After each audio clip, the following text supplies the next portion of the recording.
Well, as you can see, we're back from the range, and the gun probably looks a little bit dirtier than it did when we last saw it on video. The camera did die, and I did not have my battery pack with me, so I was not able to keep the footage rolling while I finished out round counts and just put a couple slugs on the board at 50 just to see where the sights were, etc. But you will notice that the receiver looks a little bit bald, and I don't know if I caught it at the range at this point, so I'm going to be rehashing this if not. But the top rail is off the gun. Well, why is the top rail off the gun? Well, during course of fire, it loosened up, unbeknownst to me, and the front two screws on the receiver actually ejected themselves to someplace I do not know. So here is our Picatinny rail. There is nothing wrong with the quality of the rail. The optic did not do anything to it, and that's not a very heavy optic anyhow. So, you know, it should be sitting right there like that, but it is not. And here is one of the screws right here. You can see it's a little shiny. There was no Loctite on these screws. As I evaluate them closer, I'll see what happened. Some of these screws stripped out, so the screws might be subpar. This is not a happy-go-lucky feeling, obviously, with the first rain session for this thing to come loose and eject two screws and strip out at least three, if not four, of these holes. So what am I going to do about it? Before I go any further with the review, I'm going to say I am going to heavily weigh my options. Otherwise, this needs to go back to SDS, and they would have to perform service on it. The rear sight also loosened up, and that did not cause any sort of problems other than I think the vibrations of once this was loose started to rotate the windage screw, because after I fixed it, I ran an additional 25 to 30 shells, if not more, and it did not adjust its zero. So although it does not have detent locks, it seems to work fine, and the elevation, once I adjust it for 50-yard impact on a 10-inch circle for slugs, just offhand, so it's got a good rough zero. The sights have not moved. The front sight is rock solid and nothing has happened on it. Of course, we still have a nice rattly, jingly sling loop right there. During course of fire, got this guy hot enough that I could not handle it, and it did not shut down. On all high brass loads, on all 3-inch magnums, it cycled flawlessly. I had no failures to feed, no failures to eject, no failures to extract. This thing worked like a top. I have 4 total failures that were outside of the reason why this gun is dirty as hell right now and why it is very hard to get back. But notice how strong the action spring is. They really focused on making sure they gave this thing every chance it could. As long as the cartridge was able to get the bolt back, that sucker was going home on a fresh cartridge. So good job, AKSA or AKSA, whatever that firm is. But SDS, you're bringing in, it looks like you're bringing in a good gun, because 175 rounds in, no failures. We had no cycling issues out of the gun. Now the low power stuff, I did catch a couple of the hiccups on screen, and I did outrun the trigger once. So I will say that there were a total of 2 operator-induced malfunctions with low brass ammunition and 2 simply underpowered ammunition malfunctions, and they were failures to feed. Had no stoppages as far as having to force the gun into battery. With all that said, let's get this dirty girl, who is soaking wet inside, has a mud puddle grit in her, because I did throw her in a mud puddle because she was doing so well and I just wanted to see if I could make her choke. I got her to choke on low brass, just piddly federal gold base ammunition. But you know what? I did not get the thing to choke on high brass and buckshot. So fantastic for the first 175 shells. So let's take her apart and see what's going on. Just like a Benelli M4, we're going to loosen our front cap here, and there we go. Now I've found it easiest to simply unscrew my false magazine extension here. You can see there's a lot of water I've got to clean up. I let this thing get poured on. We can pull that forward. It will not come out through the front ring, but it does give us the ability to grab the barrel and pull forward. And after all this firing, and I did pull it apart once at the range after the first 25 shells just to take a look at it, make sure she wasn't peening or anything, because, you know, bad experience before. But it is loosened up quite a bit, so we're just gonna slip that barrel on out and pull that extension. And man, there's a lot of nasty, muddy water in here. And now we're just going to turn and pull out at the same time. There we go. Very tight, very secure on the charging handle. Definitely not going to come out on you in the field. Let's pull our bolt carrier group, and now I'm going to take my charging handle, press my cross pin here. There we go. Use what you got, which is the charging handle. And we're just gonna pull that out. Sorry if some of this is ending up off camera, creating a pile of parts here. Obviously this gun is absolutely stinking filthy and covered in water. Is that a torture test? No, not at all, but hey, it ran like a top. Just gonna lower that. She is gritty. That's gonna get a rinse in the sink for sure. So there's the trigger group, and I don't see any deformation on these piston rods. Both are free floating. Let's get them out. Let's see how difficult it is to righty tighty, lefty loosey, Drake, you dummy. There you go. So that one turned. That one, once it's broken free, we're reversed right now because the barrel's upside down, but it is a little bit tight here as we get towards the end of its travel.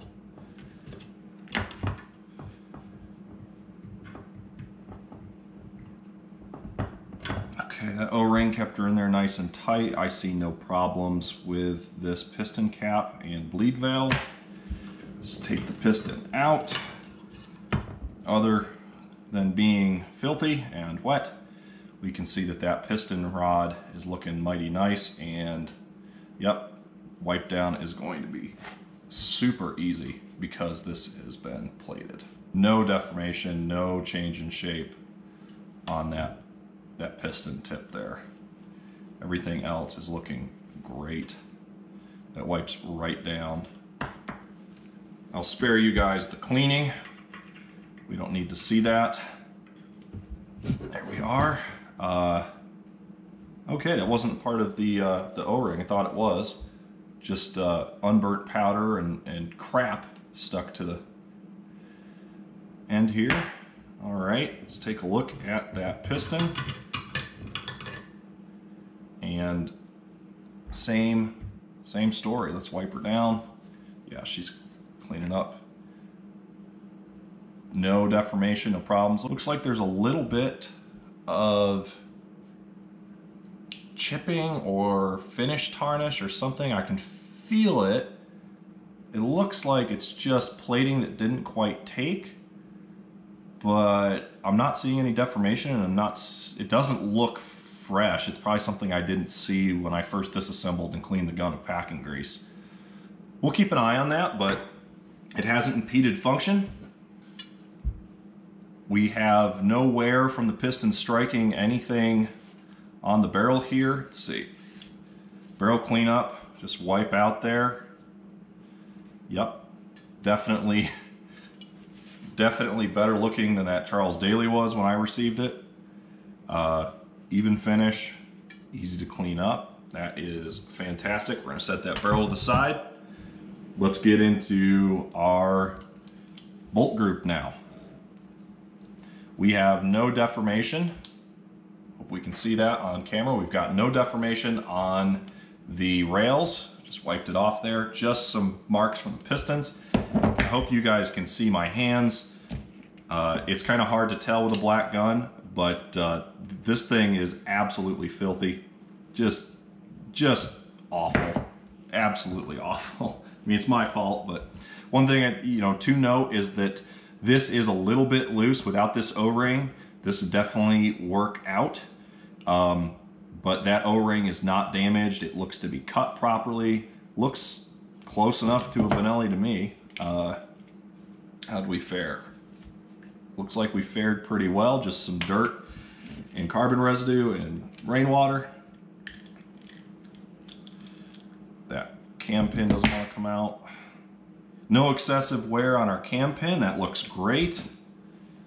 And the bolt, let's give her a wipe down real quick. Get the carbon off and the dirt and everything. And very, very easy to clean up. Obviously we have some brass marking from our hulls, but there we are. There's the bolt face, side profile. I mean, honestly guys, there's a lot of parts to this gun that scream I am a Turkish made Benelli copy. And there's other parts that say that I look like I was made in the Stoker factory, or whoever makes Stokers, probably Gearson or something, but everything looks to be up to workable standard. Let's take a look at this carrier once again. Got a little bit of drag marks, of course, from operating in the firearm. No deformation, no problems. I don't see anything that is out of the ordinary for the first 150 to 200 shots. Again, we put 175 through it today. And it's looking pretty good. I mean, you wipe that down and this is looking like it just came out of the box.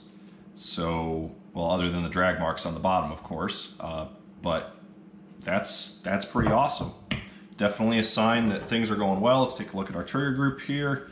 Everything is in working order. Our hammer spring is nice and strong. Recock the hammer here. And that trigger pull has improved a little bit. I'm going to guess within the next 300 to 500 shells that this trigger is going to go through a little bit of a change. You could stone the sear surfaces and get them into a high polish if you wanted to, but being that it's supposed to be a copy of a combat shotgun, I mean, you're probably going to be slapping the trigger anyways in training or in actual use if you were unfortunate enough to have to use the shotgun for some sort of fighting purpose. Everything looks fantastic, well finished. Very happy with that. Handguards got pretty hot. We can see some carbon residue on the inside of them here. Let's get that wiped out. And no signs at all of warping or deformation or melting at all. So whatever they're using for these handguards is not just your run-of-the-mill crap plastic. Looks like they've got a pretty good setup here. Magazine cap has been on and off of the gun a couple times now. It is encased in plastic and it is actually a metal cap, which is fantastic. Barrel looks perfectly fine. I don't see any finish issues. That's just a bit of carbon stuck to it. I can't show you guys, but the bore looks fine, just needs a scrubbing. Let's take this choke tube out. It did back out slightly, and I did notice it about 75 rounds in. Ooh, she was tight. I had definitely screwed her down, so she's probably going to be caked in carbon. So here we are, just as I expected. This is a modified choke tube. I noticed that this guy did not. I'm gonna have to take a mic to it again to make sure this is actually the modified. 3 notches should be modified, 2 is improved modified, and 1 is full. But this guy was nice, bright, and silver when we started, and it's definitely took a turn in color from heat and carbon that might come off, but to show you what it looked like when it was fresh, here's comparison. This is the cylinder bore or improved cylinder. I think that's 5 notches. I believe that's cylinder bore. Either way, modified, kept in the gun, was in the gun for all but maybe 20 rounds, and I put a pattern master in for a couple rounds and a turkey tube. So here's a Stoeger turkey tube. It is a Benelli Beretta mobile thread pattern, as it should be if it's a civilian M4 copy. And that threads in just fine. And the pattern master, of course, threads in just fine. Threads are very smooth. You can hear a little bit of grittiness in this because of all the shots that have been taken with it, but when it was clean and just very light lubrication, the gun did not have any issue with slipping those in and out very quickly. You get a nice little wrench here. Is it the best? No, but it's kind of nice. I'm jumping all over the place here, but I did want to mention that the thread protector, I had mentioned in the intro that it was not quite as high of quality as the choke tubes, and there's some junk kind of in the threads, which actually came out of the box like that, and the threads are definitely rough by comparison. You thread it into the gun and it feels rough. You could polish this up. I mean, it's nice that they include it. I don't think I'm going to have much of a use for it. If I'm going to go with a muzzle brake style of device, it's probably going to be a choke. I may get a Kicks buck kicker choke. So, you know, if you want to use this adapter, great, but mine is not that high of a quality. I'm sure it would work fine, but I would think you would definitely have a chance of having that lock up. So all in all, looks like we've got a pretty damn good shotgun here. In part 3, I'll give you some of my initial impressions, as well as take a look at the accessories that you can add to your AKSA S4 as brought in by SDS Imports. Until then, guys, God bless, keep your powder dry, and I'll see you in the next video.